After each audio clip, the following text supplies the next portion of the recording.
nongeye gusuza abakunzi ba Pi Network, abamayininze, abari kwinjira bushyashya muri uyu mushinga. Ikintu rero kinzanye ni ibintu nagivuga ko bigera muri bitatu nje kubibutsa. Hari icyo bita Open Mainnet. Murabizi ko tugiye kugera muri Open Mainnet. Harabura iminsi, ngira ngo mu minsi batangaje bahaye amahirwe abantu batarabona KYC n'abakiri muri tentative, ngira ngo harabura iminsi igera muri 20 deni iyo minsi karangira. Rero hari n'itangazo ryatanzwe ku munsi w'ejo muri community ya Pi ryibutsa abantu yuko bagomba gukora ama KYC, bagatumira abantu bagakora ama KYC n'abavalidator, riri kwibutsa inshingano zabo. Ngira ngo murabizi ko abavalidator icyo bashinzwe no kuverifyinga iyi app ya Pi, bakagenda baverifyinga ama account y'abantu, ama KYC batanze, bakareba imyirondoro batanze kariyo, bamara kuyibona kariyo bakabyemeza, then community ya Pi nayo ikaba yakwemera KYC. Rero ibintu nje kubibutsa ni ibingibi bikurikira. Ndagira ngo uze kureba video yose uyirangize. Ndaza kuvuga ku bantu bari muri tentative, ibibazo mufite bya tentative ndabagira inama. Ndaza no kuvuga kuri Open Mainnet, mbabwire n'ibintu bishoboka ko byaba muri Open Mainnet. Dutangiye ku bijyanye n'abantu bari muri tentative, nibo bantu b'ingenzi. Ngo tentative rero ni nabasobanurira impamvu mujye muri tentative.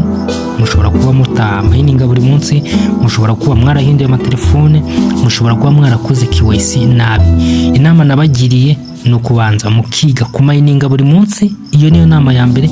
Inama ya kabiri nuko genda mugacekinga muri Pi browser yanyu, mukareba muri KYC ko nta cyahindutse. Mwasanga nta cyahindutse, mukandikira support mukayibwira uko bimeze, ikibazo mwarahuye nayo, mukayisaba ko yabaha KYC. Ibyo rwose birakunda kandi hari abantu bagenda bazihabwa bakoze iyo system. Inama rero yindi nabwira abantu bari muri tentative, nuvuga ngo mwongere mugende mu checking muri profile yanyu, amazina mwakoresheje muri profile yanyu mwarebye ko yahuye nayo mwatanze muri KYC. Aho ntabwo baba baratanze amazina atariyo, cyangwa ugasanga amazina nahuye.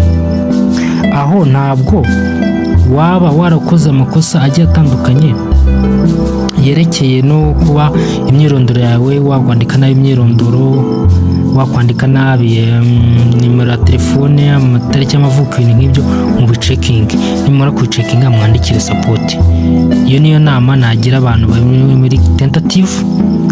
Ikindi noneho tugiye kuvuga kuri Open Mainnet. Nuvuga ngo Open Mainnet rero nene babwiye ko ari faze ya nyuma dutegereje, kandi ni faze yegereje kuko turi muri Enclosed Mainnet. Enclosed Mainnet rero kurangira, ari nabwo bari batwibukije batubwira ko tugomba gukora ama KYC kugira ngo batangire nabo babe batangira kuba batekereza kujya kuri Open Mainnet, bayikajya ku masoko agiye atandukanye, ama exchange agiye atandukanye.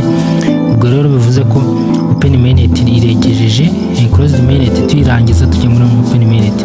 Enclosed Mainnet rero impamvu bari gushaka kuyihutisha ni ukuvuga ngo ni uko babona ko igihe cyegereje cyo kugira ngo Open Mainnet itangire, kandi Open Mainnet igomba gutangira mwakoze ama KYC yanyu mwese mwararangije, kugira ngo batangire batekereze uko bareba uko bagena igiciro, bakakwera ko buri igiciro kigenwa n'amacoin ahari abantu bafite. Kuko nuwango barabanza bakamenya total supply, bakamenya coin bafite, bakaba bamenya gushyira igiciro kitari buteze icyo bita speculation, kitari buteze ikibazo mu bukungu. Ubwo rero niyo mpamvu tugomba gukora ama KYC tukarangiza. Ni ukuvuga ngo rero ikintu cya nyuma ni itangazo nyine ryatanzwe no munsi w'ejo, niho ryatangajwe bavuga rero uti abavalidator mugerageza mukora akazi kanyu ko validatinga neza. Bafite abantu benshi batarakora KYC, mubwira